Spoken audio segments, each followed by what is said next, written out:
Hejsa. Nu er I simpelthen nået til det punkt, hvor I skal til at lave jeres manuskript. Et manuskript er det, man kalder script på engelsk, eller manuscript. Og når I er færdige med det her, så skal I kunne skrive et manuskript til en tutorial bestående af mindst 5 sætninger.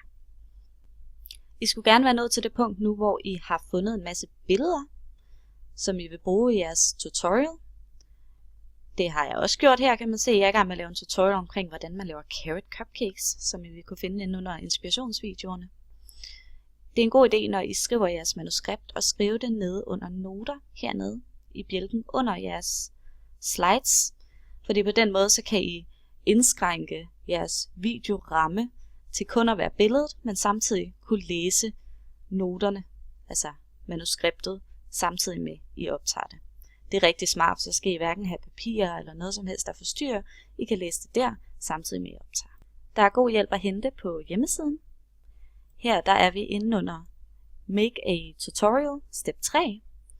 Og det er så der, vi er nu, hvor I skal til at lave jeres manuskript. Hvis vi lige starter med at gå ind under Script her, så kan I se, at der er nogle sætningsindledere. Og det er jo rigtig smart, for det er en eller anden form for, man kan sige, det er en form for skabelon til jeres tutorial. Der er 6 sætninger. Kravet er jo egentlig kun, at I skal skrive 5. Eller sige 5. Men der kan I simpelthen stjæle de her sætninger, hvis I synes, at de passer godt ind i jeres tutorial. Så nu tager jeg simpelthen, og så kopierer jeg de her 2 første. Siger jeg højreklik, kopier. Og så hopper jeg herind til mine slides. Og så har jeg tænkt mig, så siger jeg højreklik, paste. Eller her, der skal jeg faktisk sige Ctrl-V. I kan også sige højreklik, sæt ind, hvis I skriver det direkte på jeres computer. Og så står der Hello, my name is. Og den er jo nem nok at udfylde. Mit navn er Luna. Today you're going to learn. Og så skriver jeg how to, altså som i hvordan man. Og det vil man typisk sige efter Today you're going to learn. Som en start på, hvad det er, de skal lære. Og her, der har vi, de skal lære at lave nogle muffins, jeg har lavet. Og når man laver muffins, så bager man. Så jeg får noget af, hvad bager hedder på engelsk, og det hedder bake. Og hvad er det, de skal bage? De skal bage carrot cupcakes. Eller gulerøds muffins. Inde på script-siden, eller manuskriptsiden, der er der også et knap, der hedder words, altså ord.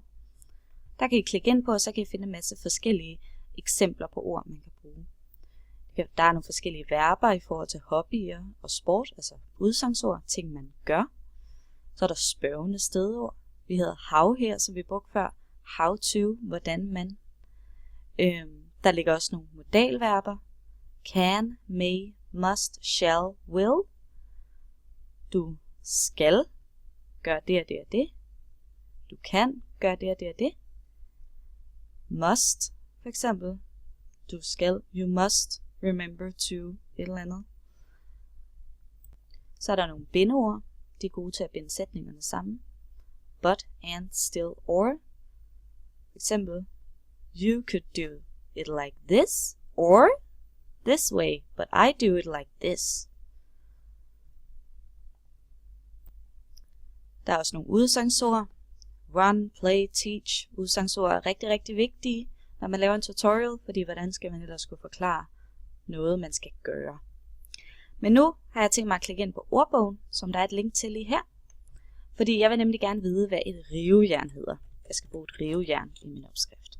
Så jeg skriver rivejern, enter, og så finder jeg simpelthen oversættelsen her. Grater. Okay, så langt så godt. Så hopper jeg herind, klikker på rivejernet, og så skriver jeg grater, som jeg jo så også allerede har skrevet. Men så er der jo et problem, hvis man ikke kan finde ud af at udtale det ord, man har fundet. Og der synes jeg, at Google Translate er rigtig, rigtig god. Normalt så bruger jeg den ikke som sådan ordbog opslagsværk, men den er god til at finde ud af, hvordan ord udtales. Så hvis jeg skriver grater her, så skriver den rigtig nok oversættelsen til dansk af rivejern, men det jeg egentlig gerne vil vide, det er, hvordan man udtaler det. Så klikker jeg på den her knap hernede.